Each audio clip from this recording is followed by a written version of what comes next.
Hello again, everyone. Welcome to Midwest Ag This Week. I'm Stu Ellis. I'll do the chores around here today. On the show this week, you'll hear the latest on the corn difficulty between the U.S. and Mexico.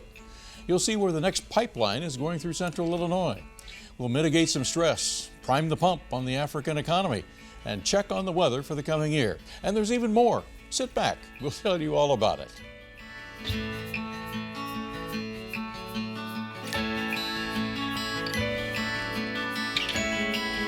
Welcome to Midwest Ag This Week with host Stu Ellis. Well, there's a very negative issue about U.S. corn exports, about which very little is being said. And that's what's going to happen with Mexico's stated ban on GMO corn from the U.S. Mexico's the largest customer of our U.S. corn. And Ryan LeGrand is head of the U.S. Grains Council, which promotes corn exports, and said nothing's been resolved that puts a 600 million bushel market in jeopardy. It's been a little tough. You know, they put out a couple of decrees, or one decree that included GMO and glyphosate, trying to ban it by 2024. Their president's serious about it. We can't doubt him. You look at it, and you, on its face value, you see Mexico imports 40% of what it needs for grains. Okay, so and you think, okay, they can't do this. There's no way. It would just be a disaster. And yes, it would. But their president is very resolved to get this done, and we need to work something out, because it doesn't work for Mexico's livestock industry, it doesn't work for our grain export industry, and we got to come to a solution here. When the Mexican Ag Secretary was recently visiting with Secretary Vilsack, Secretary Vilsack says we've got it worked out. Do you have any insight as to what that solution was? Well, I think, the Mexican Agriculture Secretary, Victor Villalobos, was up here, and he was telling Secretary Vilsack and others that they're going to continue to import yellow corn, and that everything's okay. Well, there's a couple of things wrong with that statement. White corn, we export about 1 million tons of U.S. white corn, almost all GMO, to Mexico each year. We got to keep that going. That goes straight into human consumption, and that's exactly what Mexico wants to ban. We can't have that. That's not good for our farmers that grow the white corn. And then after Secretary Villalobos made those statements, Mexico's president, AMLO, has come out and said, no, we're banning it all. He has come out and contradicted those statements in his own words and through infographics that the Mexican government is putting out, in which they say we will protect our country from toxic chemicals and toxic products like genetically modified organisms. That can't stand. That's against US. If they do this, this is against USMCA. And I'm hoping that our government is ready to take action on this very soon. Plans are underway to capture carbon dioxide from ethanol and fertilizer plants in the western Corn Belt and pipe it to Christian County in central Illinois, where it's going to be injected deep into the earth north of Taylorville. Speaking for the multiple companies involved is Elizabeth Burns Thompson. We're working with these facilities to capture their gas, CO2, at the facilities, put it under a significant amount of pressure, to which point it becomes a liquid, so your second state of matter. It'll go through a large network of pipeline infrastructure, take it down to south central Illinois, here in the Taylorville area, pump it deep underground where it fills this pore space that we have this unique geology, I should say, in this area that allows for that type of activity. And then over time, that liquid solidifies, or calcifies, I should say, and becomes part of the rock. So again, your third state of matter. The injection wells will be similar to ADM CO2 injection wells adjacent to the Farm Progress Show site. So the infrastructure itself, so we're looking at about 5 million metric tons initially being sequestered annually. What that physically looks like is 5 different wells, 1 million metric tons per well initially. You'll see that the project mentions up to 15 million metric tons annually at capacity. The pipeline will have to cross the Mississippi and Illinois rivers in addition to 1,300 miles of farmland. From a construction status, it should look very similar to the pipelines and process that you've seen before. Obviously, construction and processes are continuously getting better, so we're going to be using state-of-the-art as it exists today in terms of construction and also restoration. I don't want to overlook the value of the lands that we're going across as well, right? It's one thing to build out sustainable infrastructure, but we also want to be very good partners and good stewards of the land that we're working with and the landowners that we're working with. I myself am a farm kid from Eastern Iowa, so I completely understand and value the quality of the ground and being sure that we're restoring it to the condition that it was when we found it, if not better. And we'll be having open house type meetings. I believe those are scheduled for early January. Last week, the state climatologist joined us to talk about the overall climate in the past year. And as a follow-up, today we want to visit with him again to find out what the trends he's watching for and anticipates in the climate of 2022. On our weather segment today, we want to visit again with Trent Ford, Illinois State climatologist, working with the Illinois State Water Survey, and taking a look at what we can expect for 2022 as we head into the new year. It's tough to make a year-long forecast, but when you look at several major factors, you can probably get an idea of, well, is it going to be a rough year or an easy year? Yeah, well, I mean, so far the winter's been very mild, and although the models are kind of leaning more towards winter coming later this year, January, February, kind of what we saw last winter when it was kind of all backloaded. The outlooks for winter and the start of spring are still heavily leaning on warmer than normal conditions, and so it does seem like it'll be at least somewhat of a warmer start to this next year, again, similar to the start of 2021.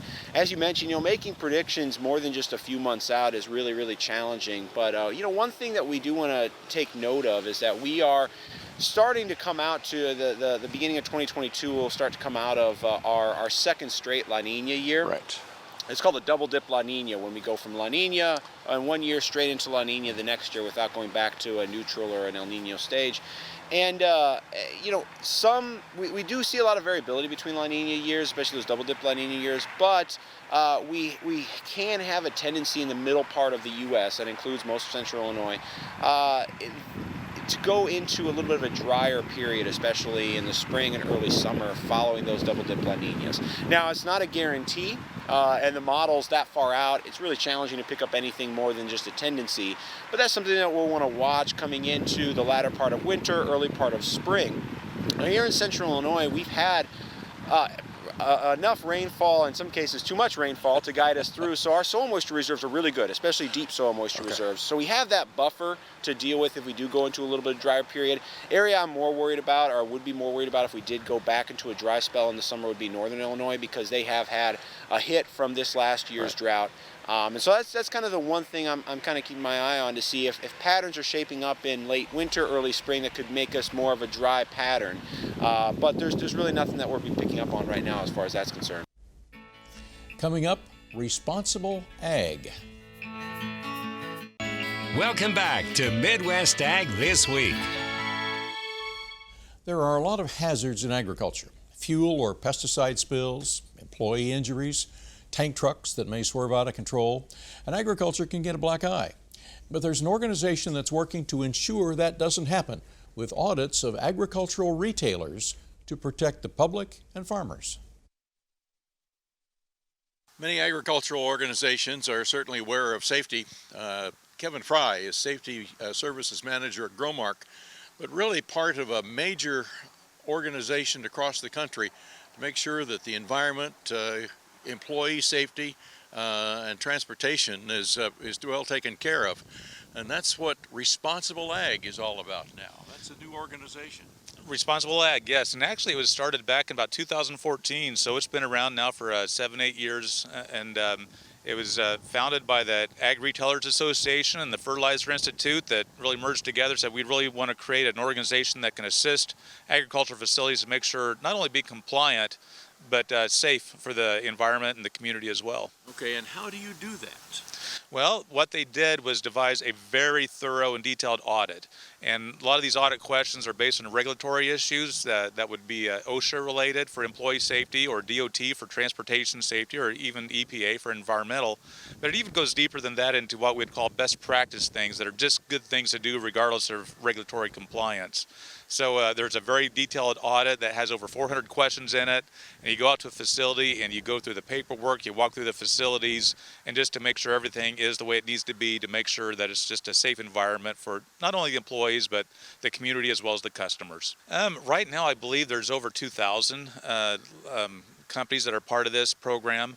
And actually, I know there's about going on 1,500 certified facilities. And to be a certified facility, it means you go through this audit and correct everything that's been identified. We have several locations over at Illini IFS that have gone through this audit process, and even in the Havana area, Sunrise FS is another organization that's gone through this audit process in Central Illinois and has several certified locations now. Okay, so the public is a lot safer, environmental-wise. Employees are safer, safety-wise, because of responsible ag. We've got a healthy farm economy. Commodity prices are high, but stress on the farm is described as being at record high levels for a variety of reasons. A number of organizations are collaborating to provide resources to farm families through funding from the USDA and led by Dr. Josie Rudolphi of the University of Illinois. Some people cope in really healthy ways, and we know that there are a lot of unhealthy ways to cope. Some people become really irritable. Some people turn to substances. In rural communities, we see a lot of people turning to alcohol. We unfortunately do see events like suicide that occur in rural and agricultural communities. So there's a big response from public health, from our agricultural safety and health community to make sure that farmers have resources that they need when they need them. And a good example, something I can talk about, is the website farmstress.org.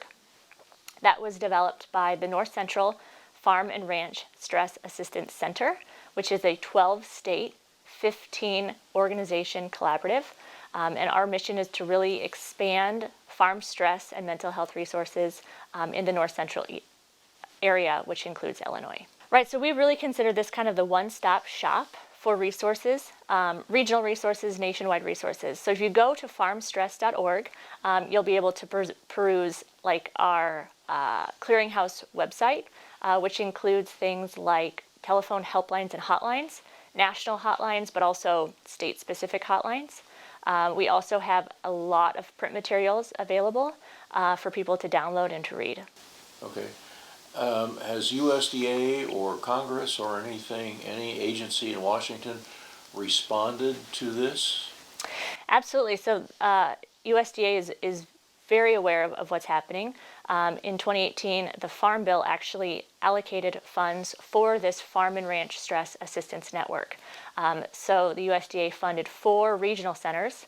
One regional center, the North Central Regional Center, is here at the University of Illinois, but we work with the 12 states in our region to make sure that we have resources and services to meet producers, workers, and their families in the 12-state region. The explosive demand for renewable diesel fuel made from soybean oil has fostered the construction of many soybean crushing plants and new alliances between petroleum companies and grain companies such as ADM, Bunge, Cargill. University of Illinois ag economist Scott Irwin says California's demand for low-carbon diesel will pinch the supply available for export customers.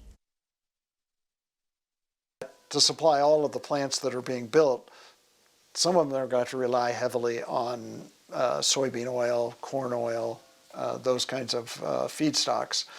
And how we're going to even crush that much. Now, what's interesting, we have enough soybeans to meet that demand, but we're not going to grow enough soybeans to meet that demand and all of our current export customers. Something will have to give in that combination of domestic crushing capacity and the amount that we have available to export.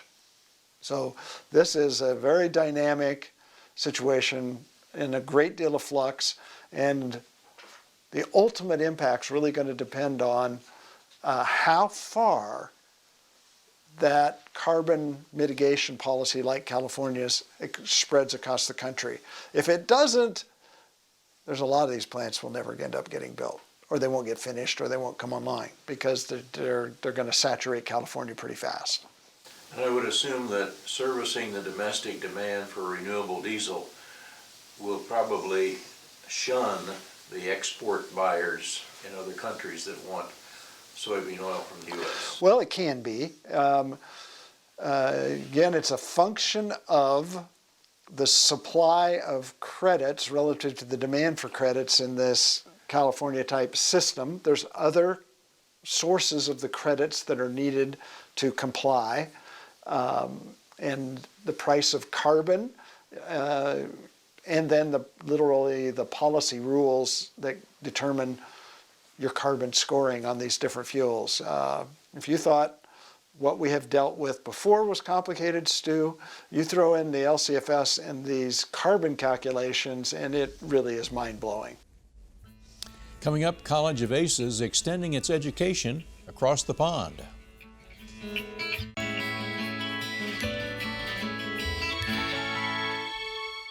Well, Africa projected to become an economic dynamo in the near future. China is already there building alliances, but how does the U.S. get involved? To develop trading relationships, a potential country has to have a strong economy and well-fed people. Someone working on that is University of Illinois ag economist Pete Goldsmith, director of the Soy Innovation Lab. USAID back, which is a branch of the United States government that deals with such issues, was looking for technology that would help address poverty and malnutrition more effectively than the traditional staples. And they looked to soybean, and they looked to the expertise at the University of Illinois on how to go about that for the African continent, and that's a role we play. Corn is the dominant crop by far across sub-Saharan Africa. Farmers do not rotate with soybean or a legume or another crop, so it's continuous corn production, which is hard on the soil and is a real opportunity for complementing soybean with the corn, which Midwest farmers know is a great combination. And so by this, what is the end game in something like this? Yeah, the end game is that soybean is a highly productive crop, and to develop these economies so that they establish soybean as the industrial standard for food and feed industrial inputs and fuels. This will support demand globally, support their, reduce their poverty, make them advance and address their economic and social needs, and be a great trade partner with the U.S. I think we've shown over the years that as countries develop, those are our best trade partners. When they're poor and have no ability to produce their own food, import advanced products from the U.S., they're not good trade partners. And we've seen this very much, the Asian experience be some of our greatest trade partners. And now this is important for U.S. farmers to establish Africa as great trade partners. Don't go away. We'll be right back.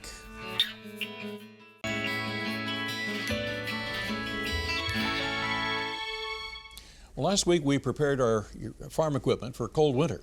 But on this segment of Shop Talk, Kevin Miller of Custom Structures at Ashland provides some simple maintenance ideas to make sure your shop is ready for cold weather. What should someone do first if they've got a good farm shop like this one? Well, a lot of things are out of sight, out of mind, and you don't think about. For example, your overhead doors. We like to come in and service them once a year. We like to come in and silicone the hinge points, the rollers, the spring assemblies, check the operators. Okay, on the spring assembly, what do we do for that? How do we lubricate that? We normally don't want to use grease because grease attracts dust, and we use a silicone spray. I tell a lot of guys to talk to their door manufacturer that they came from and see what they recommend. We use a product called Super Slick. It's a silicone based, doesn't draw dust. What's next?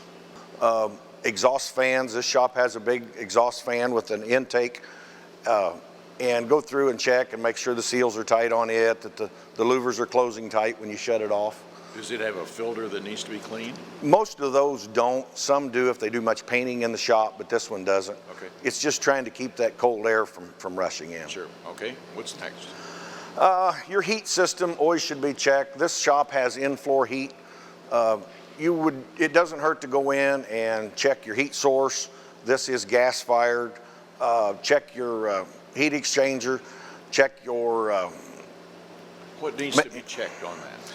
Well, you want to go in and make sure you're getting good flame. You want to make sure that this is a propane system, that your regulator's not plugged outside, that there's not weeds growing around it, something like that could stop it. You want to plug it in early, make sure all your pumps are running. You know, if it's forced air, check your filter, check your flue, make sure it's clean, that everything's like it was when it was put in new. Okay. Those are the great tips for getting your shop ready to take care of your equipment this winter. Our thanks to Kevin Miller of Custom Structures at Iceland. Well, that concludes this edition of Midwest Ag This Week. We hope you've benefited from some of the information you heard and saw today. Hope you'll share it with your farming colleagues. On behalf of Midwest Ag This Week team, we invite you to join us again next week at this time. I'm Stu Ellis, reminding you to be safe in the cab, doing chores, and always around grain bins. After all, farm safety should be every week. Happy New Year to you all.